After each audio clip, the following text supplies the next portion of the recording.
Did you grow up with anxiety? Do you notice anxiety present itself in your day-to-day and you want to learn how to kind of better live and operate with anxiety? Today, that's going to be our topic, talking about anxiety.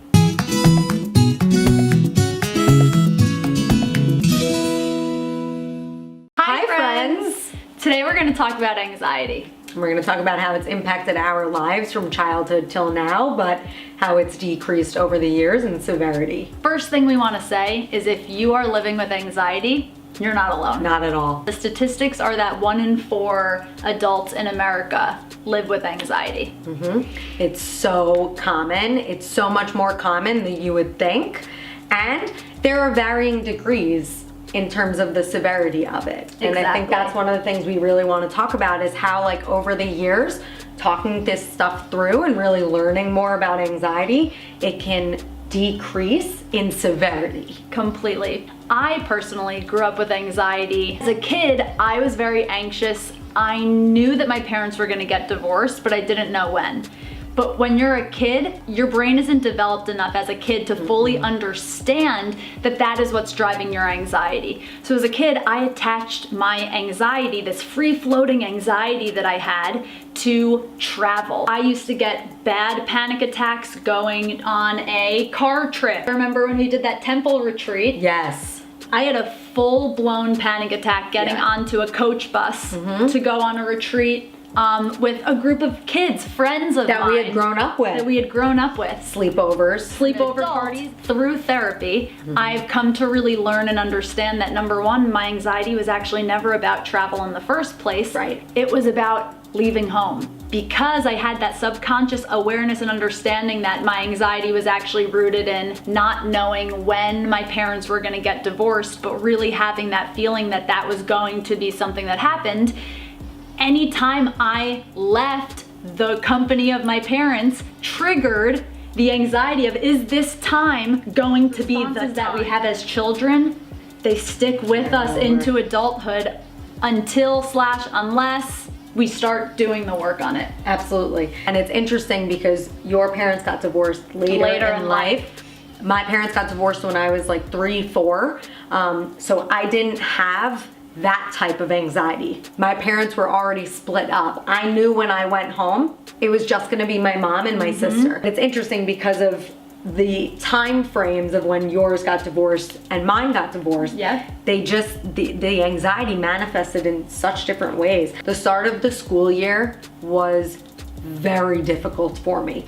And I think it's totally typical for a kid or an adult, even like first day of college is anxiety provoking. But when I was a kid, I remember like hysterically crying when I had to get on the bus or like I had to walk to school. So crazy because things like that are so vivid, sometimes like I can feel myself as that little girl right now. Do you understand what I'm saying? Oh my God, so much. You can like relive that feeling. Physically. And that I think has carried over when it comes to like my feelings on school. As a kid, also growing up as a kid on Long Island is a totally different topic. Yeah, and we're going to do we're gonna do a video about growing up on Long Island, video also about like the product of divorced parents. Oh my gosh.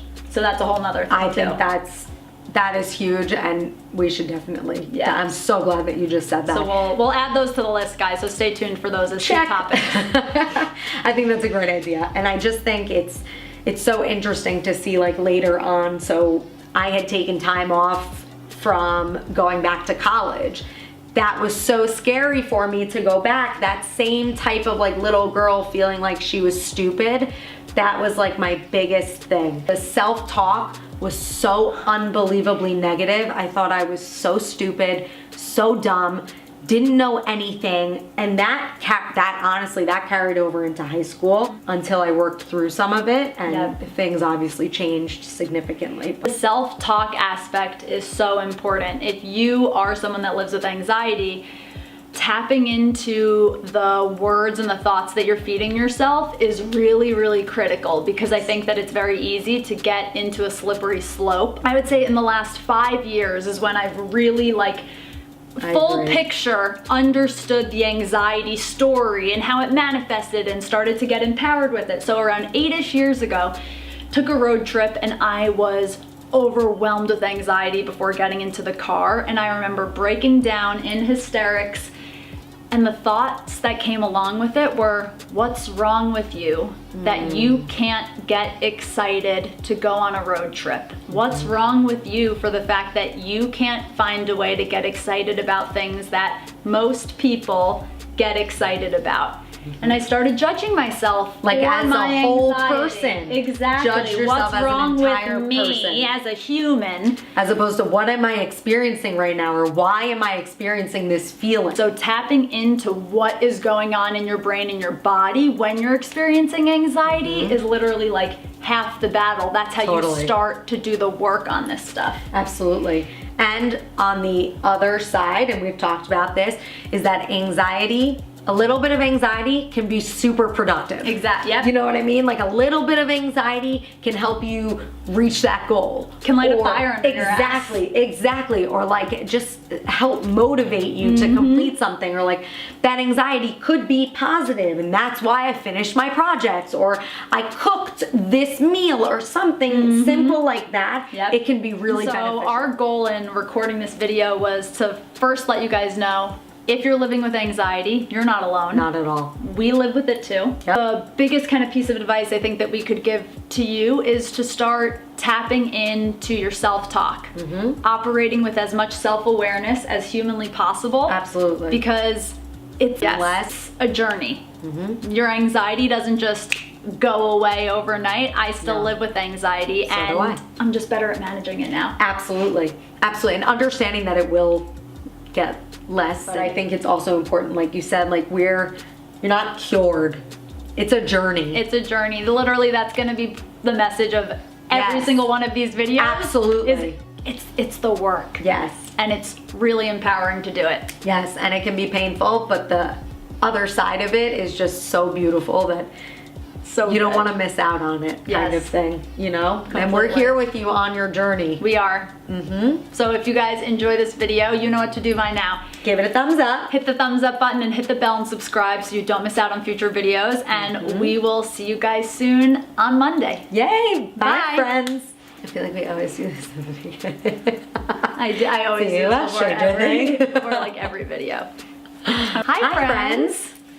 Today we're talking about anxiety. Yes, we are, and how it impacts our lives and a lot of other people's lives as well. Yeah, because both of us grew up with anxiety. As kids. Yes, as kids. That's what I was just gonna say. to preface, like we grew up with it. Yeah, we'll cut that whole part out. Because obviously we grew up as kids. I know, I realized that at Yeah, first, and I okay, was like, so- that's stupid. Okay, we'll see. Okay. Hi, friends. Okay, ready? I can't.